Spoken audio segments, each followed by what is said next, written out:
de vous retrouver sur Mandé TV des téléspectateurs. Bonjour et bienvenue à ce nouveau numéro de votre émission Portrait. Dans ce nouveau numéro, chers téléspectateurs, nous aurons l'immense plaisir de découvrir un homme de culture. Il se nomme M. Fousseni Diakité. Il est économiste de formation, artiste, plasticien et designer. Il est le président du groupe Wala. C'est un jeune entrepreneur culturel et social qui se bat tous les jours pour la préservation du patrimoine culturel. Bonjour M. Diakité. Bonjour. Merci de nous avoir accordé ce temps d'échange. Avec plaisir. Voilà. M. Diakité, pouvez-vous nous expliquer qui est Fousseni Diakité dans la vie de tous les jours? Un entrepreneur culturel de tous les jours, parce que toutes les actions que je fais,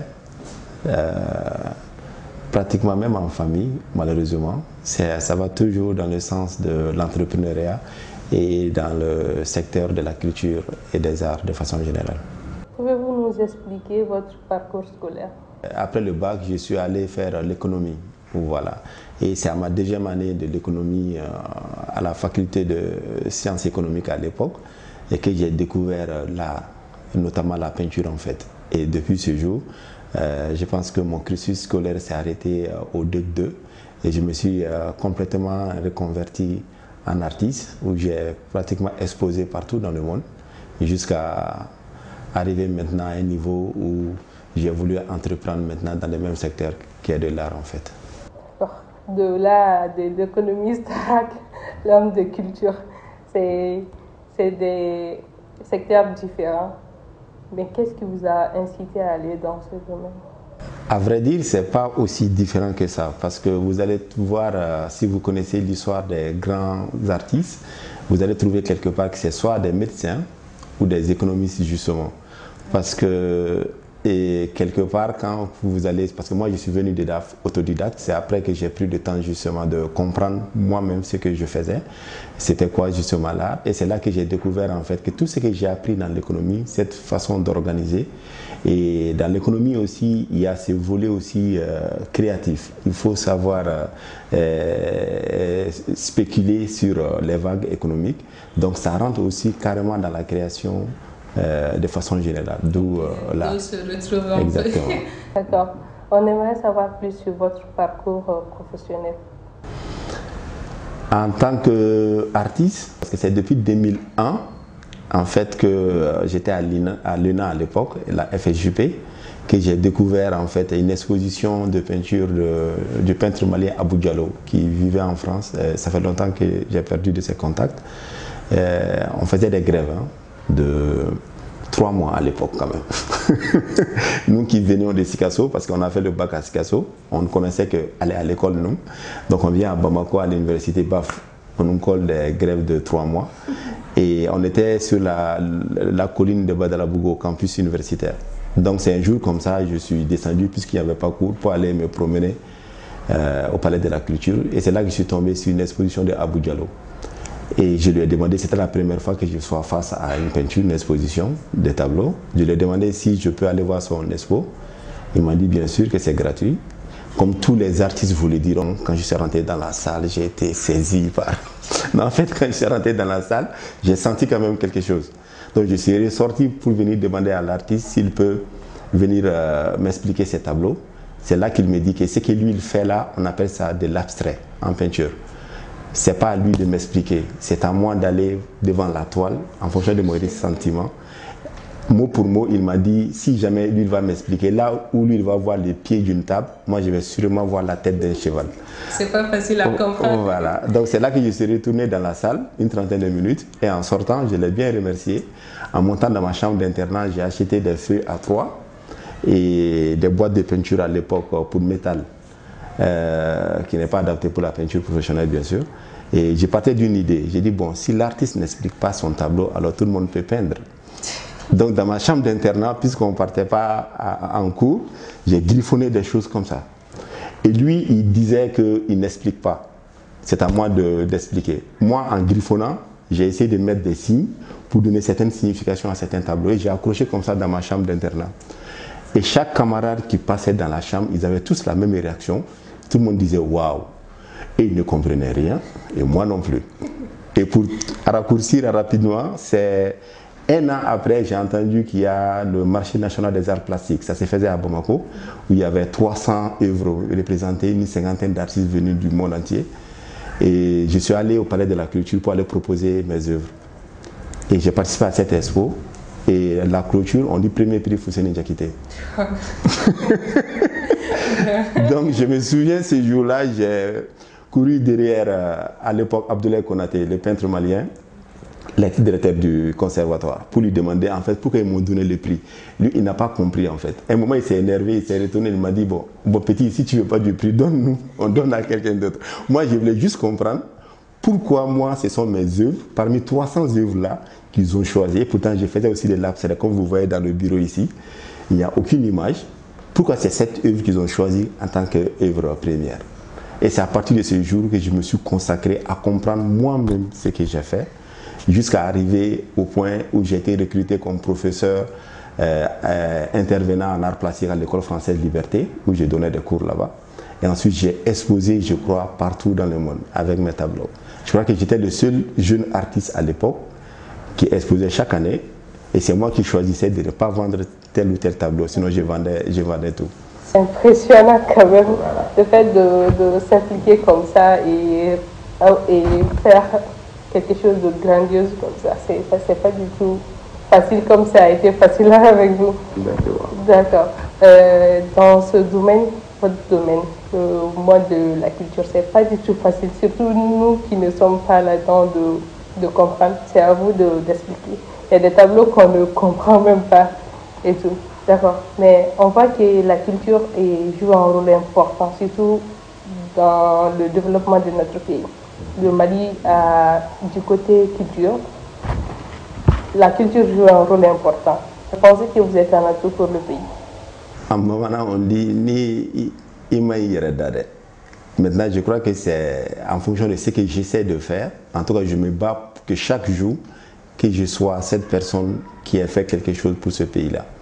Si ça doit être un atout, que je sois une personne placée comme ça, alhamdoulilah. Mais ce ne serait pas à moi de dire ça vraiment. Dans ce sens, alors, quel a été votre plus bel accomplissement? C'est d'avoir tout laissé, parce que comme je l'ai dit, je faisais des tableaux que je vendais. Ça veut dire que j'ai gagné de l'argent, bien sûr. Et d'avoir laissé tout ça et d'entreprendre dans la culture. Et quand tu deviens un entrepreneur culturel, tu deviens un entrepreneur social. Ça veut dire que tu ne gagnes pas pour toi seul, tu gagnes pour toute la société qui est autour de toi.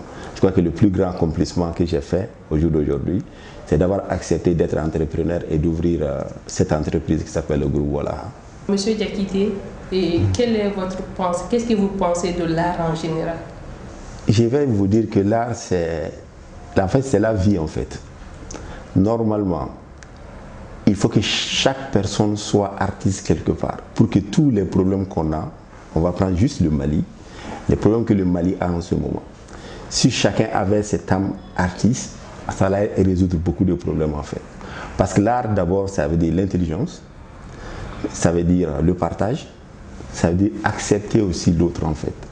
En fait, l'art, c'est ça pour moi. Voilà. Quand même, le fait de s'exprimer à travers les tableaux, le fait de s'exprimer sans parler, même à travers les pas de danse, je pense que c'est quelque chose de très bien. En dehors de ça, ce que les gens ne savent pas, ce que je dis beaucoup maintenant dans mes cours, rien qu'en allant voir les expositions, aller au musée, aller voir des spectacles de théâtre, ça rend plus intelligent. C'est physiologique en fait. Parce que le cerveau humain, il y a deux cerveaux. Il y a un cerveau qui est complètement cartésien. Il y a l'autre qui est attaché à tout ce qui est émotion, tout ce qui est beauté, etc. Et pour qu'un être humain soit accompli, qu'il soit plus intelligent, il faut que les deux cerveaux fonctionnent à peu près.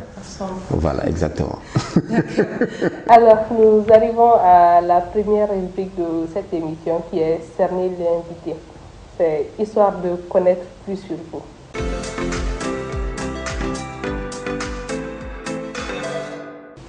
Alors, monsieur Fousseni Diakité, vous êtes plutôt tradition ou modernité? Moi, je me base sur la tradition justement pour évoluer en fait. Je suis très moderne, mais en ayant comme base justement cette tradition-là. Même quand vous voyez, je suis beaucoup dans la décoration d'intérieur, je suis beaucoup dans le design d'espace, je me force toujours de me baser sur la tradition et les transformer. Ce que j'appelle l'innovation en fait. Voilà, donc je suis les deux. Je suis plus porté vers l'innovation, c'est-à-dire la modernité, mais je m'accroche à la tradition pour ça. Combiner les deux ensemble. Exactement. Okay. Vous êtes plutôt pour vacances ou être tout le temps sur le travail? En fait, c'est parce que je n'ai pas le choix. Sinon, j'adore les vacances, mais je n'ai pas le choix. Je n'ai pas le choix et je suis obligé d'être tout le temps derrière mon ordinateur. D'accord. Qu'est-ce que vous faites de votre temps libre? Je suis en train de toujours en train d'apprendre en fait. Voilà. Ce qui est peut-être dommage. Et depuis tous ces temps que j'ai installé l'entreprise Walaha, le groupe Walaha et tout, j'ai jamais vraiment le temps juste pour m'amuser. Même quand je m'amuse, tu vas trouver que c'est pour apprendre quelque chose. Voilà. Donc vous profitez du travail, mais vous vous amusez en même temps. En même temps. D'accord. Voilà. Et dans la vie, qu'est-ce que vous aimez? On me qualifie souvent de perfectionniste, c'est pas ça. J'aime tout ce qui est qualité dans tout ce qu'on fait dans la vie. Même si tu es une personne, qui soit une personne de qualité. Si c'est un objet, il faut que ça soit de qualité. C'est la base, hein. Il ne faut pas faire un truc pour juste dire que je l'ai fait, mais le faire avec perfection et tout. Comme on le dit en Bamana, kakete. Ça n'existe pas chez moi. Soit on le fait, soit on ne le fait pas. Qu'est-ce que vous détestez? Qu'est-ce que vous n'aimez pas? Ça va tout de suite rejoindre ce que j'aime. La première chose que je déteste au monde, comme je le dis tout le temps, c'est de penser que je ne suis pas intelligent. À vrai dire, penser que je suis un imbécile. Dès que je sens que quelqu'un a cette impression vers moi, oula, je deviens, comme le Camerounais la disait, je deviens ingérable. Ingérable. Vous allez péter un câble. Alors, nous arrivons à la deuxième rubrique qui est témoignage. Suivez avec nous l'avis de l'entourage de M. Diakité.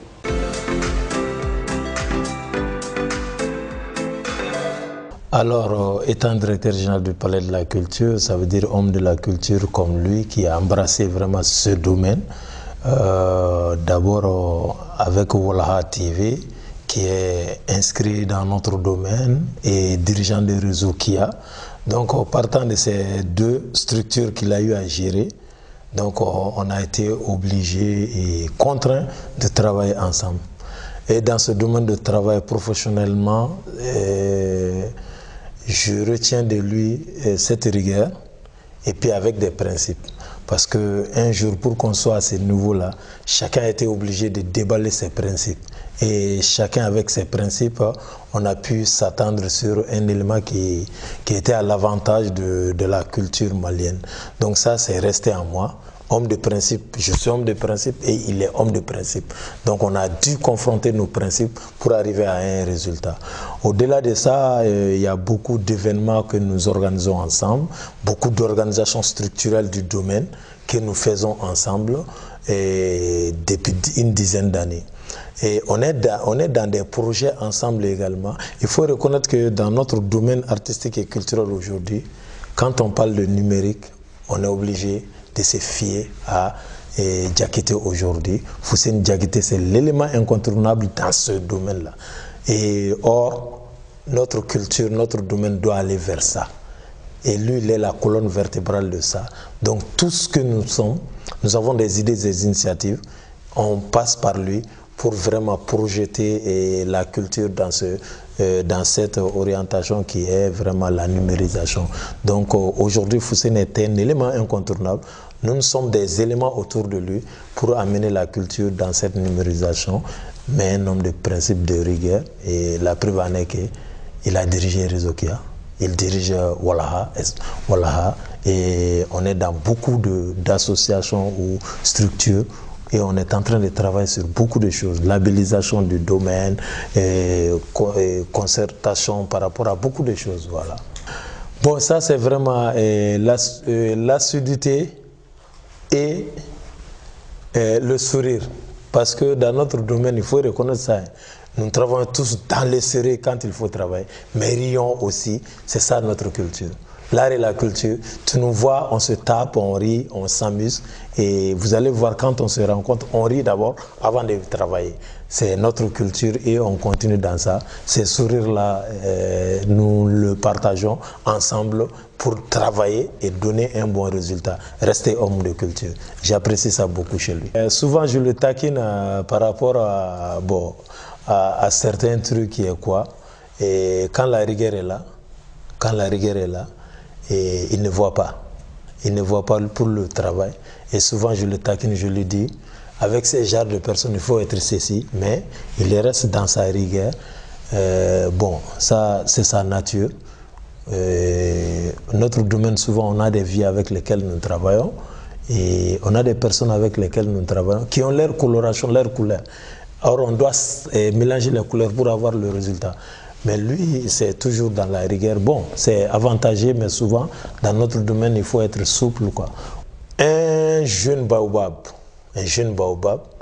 et qui, dans l'avenir, tout le monde le dira, précurseur de la, pour la culture, hein, de la numérisation, dans ce sens-là. Tout le monde le dira dans l'avenir. Il est l'un des précurseurs. Je peux dire le précurseur. Donc c'est un jeune baobab. Mais il sera un vieux, un grand baobab dans l'avenir. Et tout le monde le dira.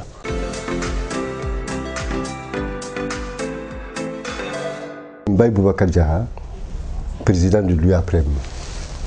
L'UAPREM, c'est l'union des associations d'artistes, de producteurs et éditeurs de musique du Mali. L'UAPREM est le réseau KIA, qui était présidé par Fousseni, et là finalement nous avons beaucoup travaillé ensemble. C'est dans ce cadre que j'ai connu Fousseni.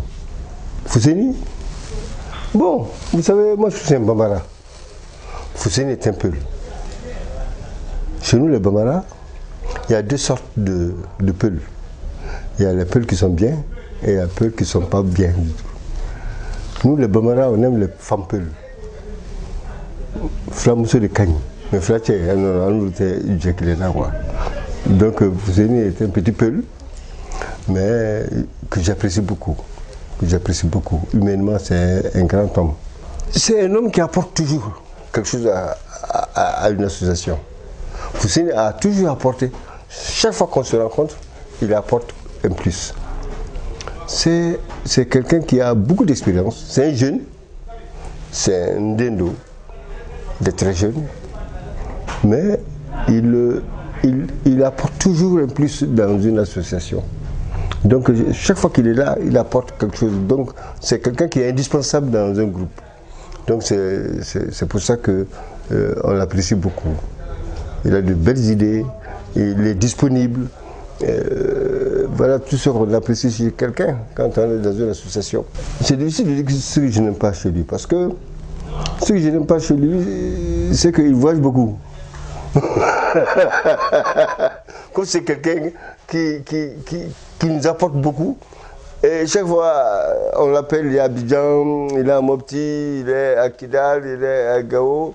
Bon, donc je dis, ah, ça c'est quelque chose de compliqué. C'est quelqu'un qui voyage beaucoup. C'est une bonne chose. Mais dit que je n'apprécie pas ça, bon, j'apprécie sa disponibilité, mais je sais quand même qu'il n'est pas tranquille. Fousseni, c'est un grand homme de la culture. C'est un jeune, c'est un fiston. Quand nous on rentrait dans la culture, il était tout petit. Tout à travers avec son papa. Mais Ndendo, c'est un grand homme de la culture. C'est quelqu'un qui peut apporter beaucoup de choses à la culture malienne. Je lui souhaite plein de succès dans ses entreprises. Il vient d'être le directeur du groupe Walaha, président du groupe Walaha. Il vient d'apporter un plus à Walaha.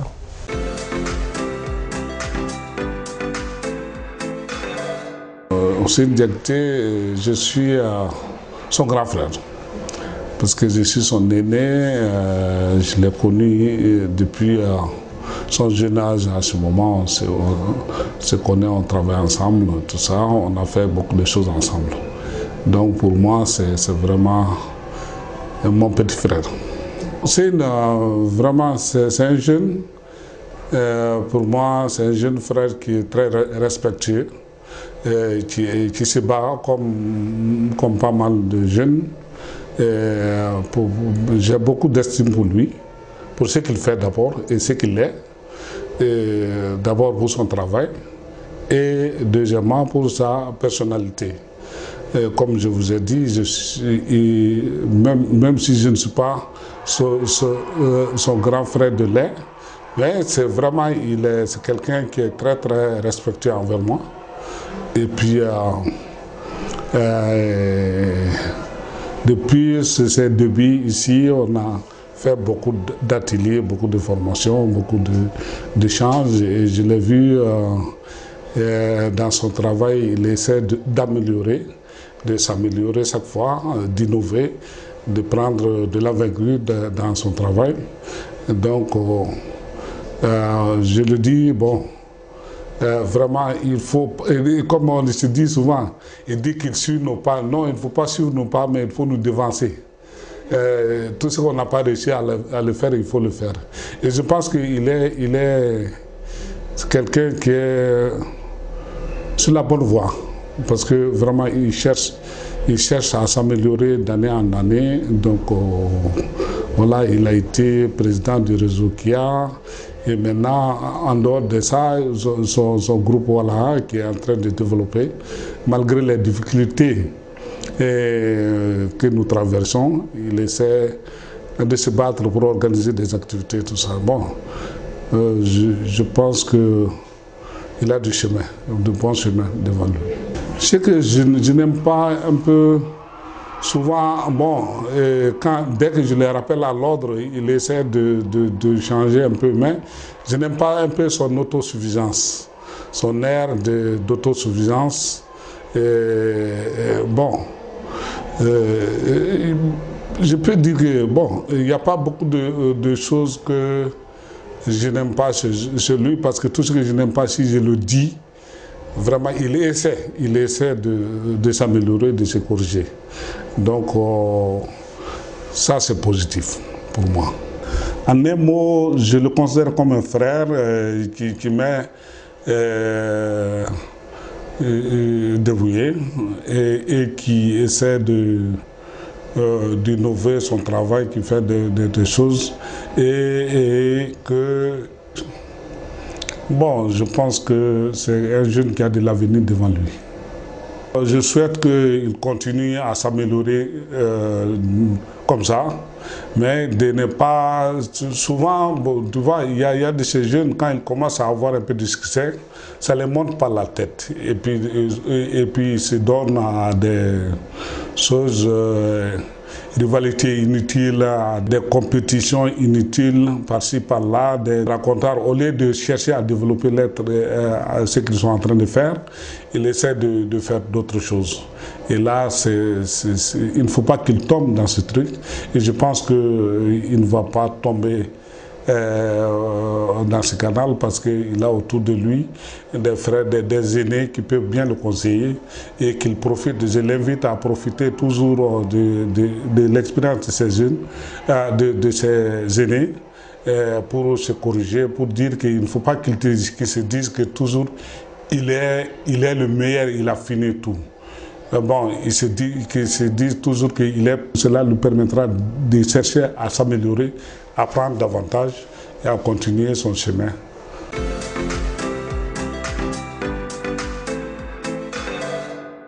Je dirais que je suis un collègue à lui et que c'est aussi par rapport au métier, je suis plus âgé que lui et comme dans la vie, je suis plus âgé aussi que lui. Donc je le considère comme un bon jeune frère. Je le qualifierais de quelqu'un qui est d'une énergie tonitruante et d'une modestie investie, d'une grande modestie qu'il investit sans limite dans les responsabilités qu'on lui confie. Donc c'est quelqu'un vraiment de très professionnel. Il a le sens des responsabilités. C'est un entrepreneur. Et en plus, qu'est-ce que je peux dire? Bon, c'est un bon manager, quoi, tu vois. C'est ce que je peux retenir de lui. Ce que j'aime chez lui, c'est ce côté créativité, de ne pas s'accrocher au superficiel, mais de faire en sorte qu'il puisse vraiment aller vers la perfection. Ça, c'est quelque chose que j'aime, et son sens de l'écoute. Ce que je n'aime pas chez lui, c'est souvent son sens de conciliation. Tu vois, c'est quelqu'un qui va chercher beaucoup à concilier. Or, il y a des moments où il faut trancher ce qui ne va pas, il faut le dire. Il faut pas avoir peur du conflit. Il faut vraiment marcher, oui, dans les plaques s'il le faut, quoi. Mais bon, il a le sens, c'est un bon jeune peul, quoi, qui aime bien concilier les contradictions. Comme un chercheur. Et je me demande pourquoi d'ailleurs il a pris le nom de Walaha pour parler de sa compagnie, si ce n'est pas cette notion de recherche et de formation, d'apprentissage et de partage. C'est lui demander d'être comme il est, au service des causes auxquelles il croit beaucoup.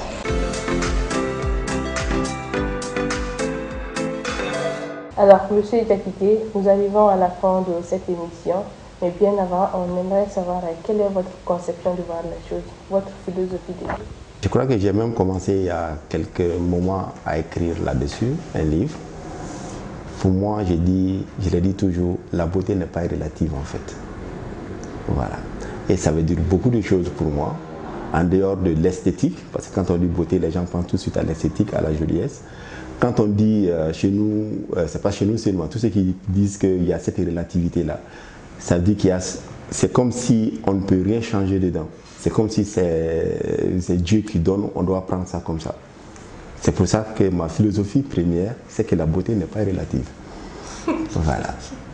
Il y a toujours cette action qu'on peut entreprendre pour faire changer les choses, changer du vilain au plus beau.